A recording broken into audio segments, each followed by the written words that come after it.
our friend Rich from ReviewTechUSA. Our pal. Good job, Rich, saying absolutely nothing of worth or asking any hard questions during the interview. You fucking nailed it, buddy. Hit it right out of the goddamn park. Hard-hitting journalism. Tough stuff, man. You look good in that Intellivision Amico fucking sweatshirt, you goddamn tool, you fucking sellout, you fucking hack. What's going on, guys, and welcome to another episode of Smash JT. You see, this right here is exactly why Pat and Ian are not taken seriously in the retro video game scene today. They just try way too freaking hard to get people to pay attention to them. And in this video, I want to give them a little bit of help on how to get better so that they don't come off as such jackasses going forward. I'm not going to bore you guys with the details of why I don't see eye to eye with Pat the NES Punk and Ian Flagerson or Flanderson or whatever his name. Ferguson. I don't care. I literally do not care. These guys, to me, are the epitome of what is wrong on YouTube. And I've made videos talking about them and why they're so negative and they bring such a bad vibe to the retro game scene. But that's okay, because you know what?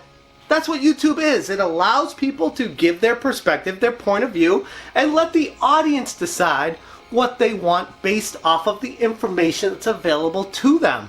So yeah, sometimes I'll watch people I disagree with just to hear the other side of the story, just to hear where people are coming from. And that doesn't mean that Pat and Ian are completely wrong all the time. It just means I feel like their approach could use a little bit of a tuning. I feel especially Pat tries way too hard to be Howard Stern, and he's just not. He's too aggressive and mean and rude and not intelligent enough to be that guy. That's me. That's what I feel about him after watching him. And for all I care, he probably feels the same way about me. Great. That's awesome. Literally don't care. He already blocked me on Twitter because I've made videos criticizing him. And I already said he can't handle criticism. There you go. Proof right there as well. Point being that this video has nothing to do with my feelings of Pat and Ian, though. It's something that's transpired between someone else that I wanted to comment on. And that is what they did with Rich from ReviewTechUSA. They made a CUPodcast talking about, towards the end of it, it was a good way into their podcast, they start talking about Rich from ReviewTech and Tommy Tallarico and the podcast that Rich had with Tommy, talking about it and why they're excited about it. They thought it was a puff piece. They thought it was an infomercial. They accuse Rich, basically, of making money off of this, which he's not. I can assure you of that because I've done the same thing with Tommy as well. Tommy is a really good guy who just wants to reach out and inform people about a console that he's making with his blood, sweat, and tears and why he's excited about it. That's great. People should be happy about that. I don't understand this approach of people getting angry at Tommy Tallarico for creating a device and saying, I want to bring something different to the market that might excite the casual audience. Awesome! And if it's not for you, okay. It's probably not for a lot of people. That's okay.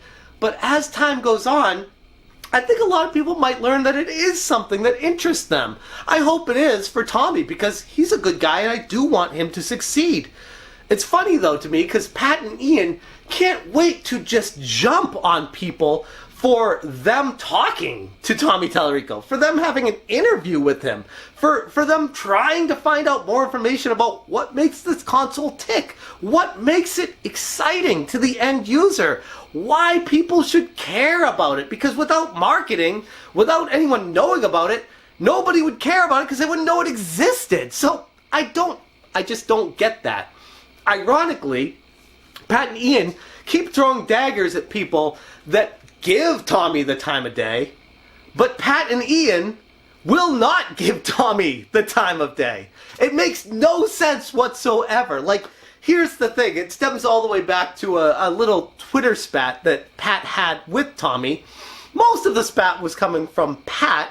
Tommy definitely interjected correcting Pat on a lot of the aspects of his tweets, but either way you look at it, they were definitely going at it trying to get to the truth of what the Amico actually is.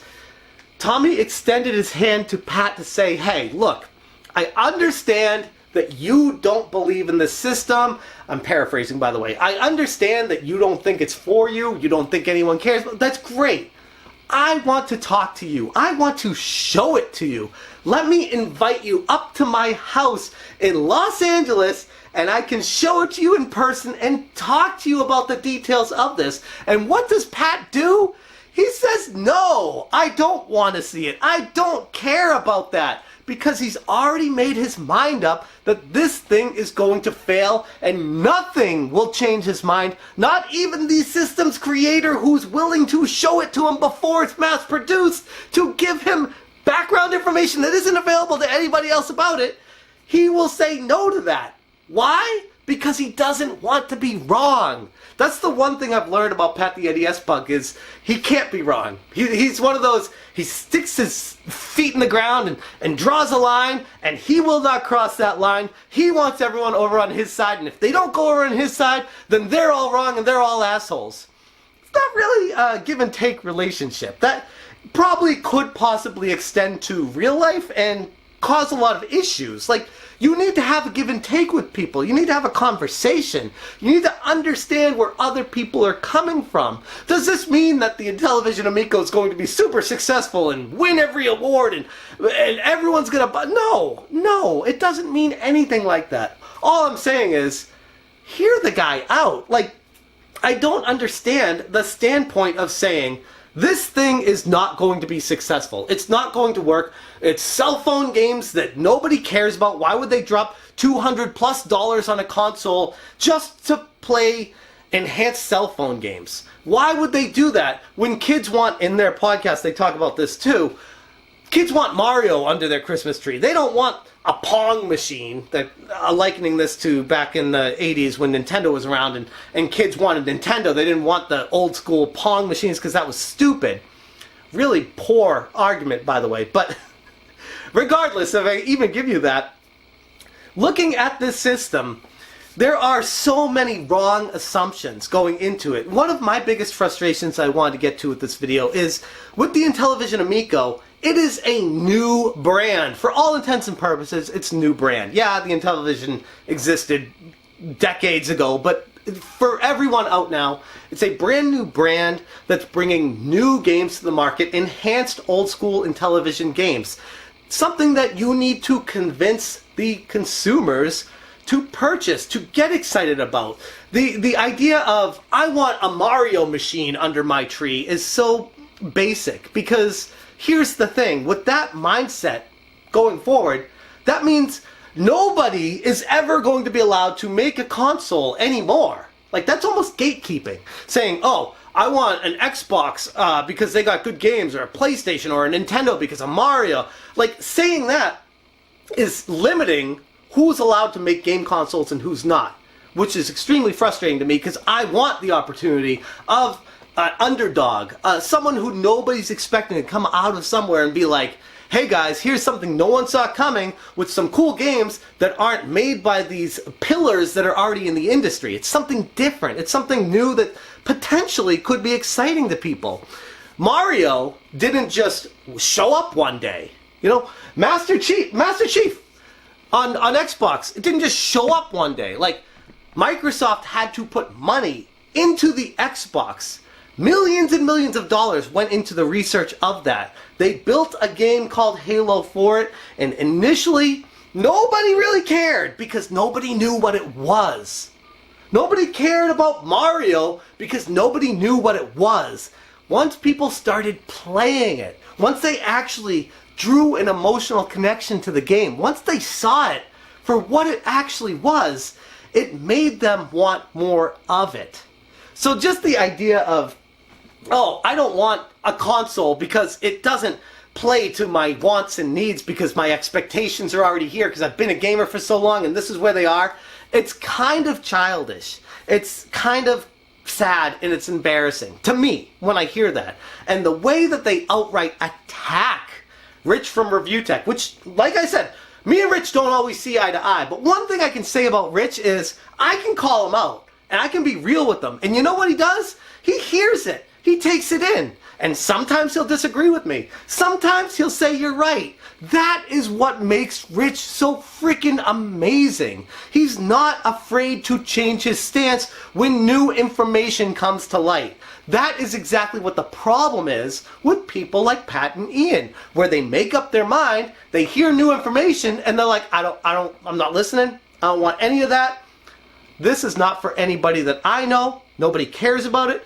And I'm sticking to that because it's my thoughts. It's my unique thought. You're, by the way, more than welcome to take that stance. But taking the stance and not even be willing to listen to Tommy is just absurd to me. Like, in lieu of you going to see Tommy and find out about this thing, I was able to inject myself in the situation and say, hey, if Pat and Ian aren't going to take you up on it, I'm in San Diego too. I'll drive up. Why not? And boom! Like, what a life-changing moment. That day I will take to my deathbed as one of the most amazing days of my life. Partially because I rode in a Ferrari with Tommy. Yeah, that was freaking badass. I'm not going to lie about that. It was awesome. But did it make me change my mind about the Intellivision Amico? No! Like, it was cool to ride in a Ferrari. I can separate things. I got out of the Ferrari. That was badass. Now let me actually see this console. What's it actually present to the end user? Okay, this is cool. The controller feels neat. The spin dial lights up and does different stuff. Like, it's very... You need to hold it in your hand to really grasp why this thing is so special. And I think that's the biggest frustration in all of this, is this is available for an influencer, whether people like it or not. Pat the NES Punk is an influencer, because he knows James from Cinemassacre, but that's okay. Pat is an influencer, and he has the ability to tell people his full informed thoughts on things. And what is he doing? Instead of hearing Tommy out, going up to his house, looking at this thing in person, asking those tough questions, which, by the way, you call out Rich for not giving hard questions to Tommy, yet refuse to interview Tommy. It's just the most contradictory, paradoxical, conflicting thing I could ever imagine. You throw stones from a glass house. That's literally what you're doing. You're attacking Rich for putting on a poor interview. Tommy says, okay, I'll interview with you. I'm not afraid of you, Pat. And what do you say? No, I'm not going to interview you, Tommy. You're a piece of trash, and you're a marketing guy. You're a puff piece. Your console's going to fail. I'm not going to waste my time with you. Okay, Pat, if you're not going to waste your time with Tommy, then stop wasting your time talking trash about him. Because if you're not willing to hear both sides of the story, then this entire situation is completely wasted. Like, there is no use to anything that you're doing. You are not offering an informed opinion. You are offering an extremely biased opinion based off of an initial stance that you had and learning information from reading a couple of things and saying, yeah, I don't want that.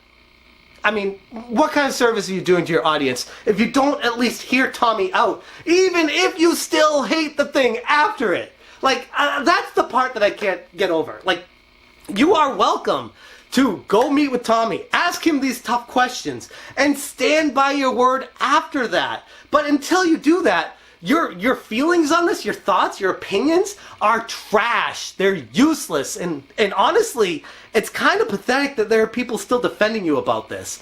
People don't just start a game company. They don't just start selling consoles and all of a sudden everyone is successful. Like, you have to work at it. You have to market it. You have to tell people why it's something exciting. People have to get it in their hands and play it and feel it and actually make an emotional connection with it, which is exactly what Tommy's trying to do. It kind of reminds me of, I'm not gonna keep going here, but it kind of reminds me of on YouTube, where people talk trash about smaller channels because they have small subscriber numbers. Like, bleh. People don't just start a YouTube channel one day and have millions of subscribers instantly and give them authority. No, they have to work at it day in and day out and build that reputation and make people hear them, want them, go to them. It doesn't just, you don't just wake up unless you're friends with James and Cinemassacre and have a ton of subscribers. Most people actually have to work at it to get to that point. And when they get there, they've earned the respect from their viewers. So it's something that I don't really think you have anymore. I'm going to leave the video right there. I'd really appreciate Pat and Ian taking the time to hear out Tommy, have an interview with them, and if they have issues, call them out directly to Tommy. Let the audience hear what Tommy has to say about it. I don't know why you guys keep calling out other people for interviewing a guy and for going to see the guy, yet you won't do anything yourselves. That's all I got for you guys today. Thanks so much for watching, and as always, you stay smashing. So Tommy's loving the fact that they've changed to the newer type of touchscreen, and is just he's losing his mind over how accurate the touchpad is. Tommy demonstrates running his finger on the he has a prototype of the Amico controller. And he runs his finger to show, look, it's following my finger. I don't see why anyone would be impressed by a fucking touchpad.